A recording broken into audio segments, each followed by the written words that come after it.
You want to keep giving the government all the power over your life? You want to keep marching and fighting and protesting against entities that don't even really have any power over you until you start marching and protesting and fighting against them. No disrespect. I'm not even going to go into that. It is what it is. All of us are consciously or unconsciously creating our realities. All of us are living in lives directly or indirectly that reflect our state of consciousness.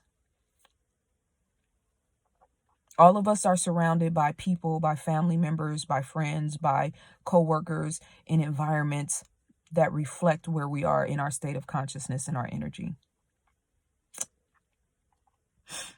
Can you keep living like this? Can you keep going at this pace? Is this good enough? Is this what you want your life to live like, to look like? Is this what you want your life to feel like?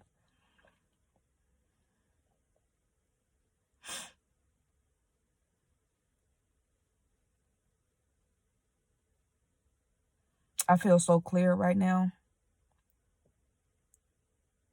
And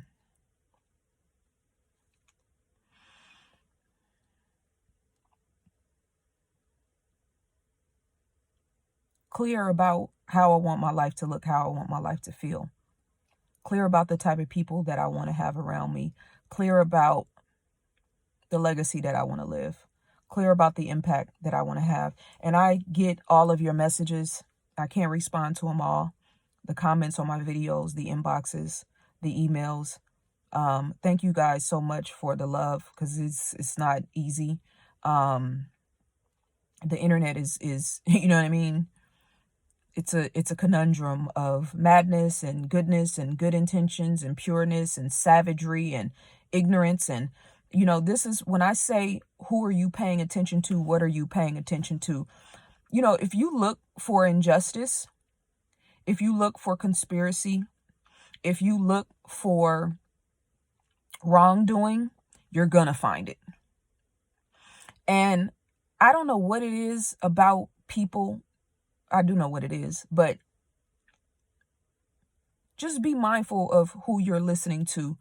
Anybody within the first 24 hours of Kobe Bryant's death that was insinuating, even the first week, to be honest, but just like the first 24 hours, anybody that was insinuating a conspiracy or murder or anything that had not been proven, or that there was no validity or factual information towards, you should follow them unfollow them immediately. That's just my opinion. Because the energetic countenance and the spiritual countenance of people like that is contrary to where we all should be trying to go, as if you're really trying to live a fruitful life. If you're really trying to be a good person, if you really are striving to create a life of abundance for yourself and for your family. And when I say, what are you paying attention to? I had to really seeing that type of stuff. I have a warrior spirit, a warrior nature. And at first I tried to deny it. And then no, it's a part of who I am. I have to curtail unfollowing, number one. Choose your battles, obviously. Being careful about how much time I spend on social media. We are very sensitive beings. Human beings are very, very, very sensitive. All of us. And the more you try to run from that, the more cold-hearted you become, the more callous you become, the more you stop trusting people, which means the less you are trustworthy. We are all sensitive. It just depends on what you're sensitive about. Some of us are sensitive about the things we care about. Some of us are sensitive about money. Some of us are sensitive about our children. Don't care about nothing else but your children. You know what I'm saying? But all of us naturally at the core of our being are very sensitive, and we are very fragile. And I don't think that we really recognize and realize how fragile we are. And we talk about it in a very disconcerting, disingenuous, mean-spirited way when it comes to us, the fragility of what it means to be a human being, especially in this day and time where every single day there's something else happening in the world that could potentially knock you off your square. If you spend a day and you stay on your square and your energy stays good and your mindset stays positive, that's a win. When's the last time you had that? For a full day, then a full week. Totally on your square, you know what I'm saying? And not to say that, things don't happen, because life happens. We deal with adversity. It's mandatory for us to grow. But to be on your square consistently, where the rhythm is good, life is popping, things are moving, you're in the groove, so to speak. When's the last time you had a day or a week or a month like that? That's my goal. That's freedom to me. So how much of your time, how much of your days, when you fall asleep at night, when you wake up in the morning, are you thinking about the life that you desire and the life that you want to create? Or are you thinking about the life that you hate, the reality that you're in, and all the things about your life that are dissatisfying? That's what's going to determine your tomorrow. That's what's going to determine your next week. That's what's going to determine your next month. That's what's going to determine your next year. I'm trying to win. I want to be wealthy. I want to be in mind, spirit, body, soul, finances, friends, connections, travel, acquaintances, business relationships. As a mother, I want abundance in every aspect of my life. It starts right now with how I'm thinking and how I'm feeling, and everything that you desire, all of your goals and aspirations. Do a litmus test for the next 24 hours and assess your mental and emotional well-being. And people only like to put the emphasis on thought, but the emotion is what actually empowers the thought. If you love what you do, you are going to be successful. I don't care what your difficulty factors are right now. If you hate what you do,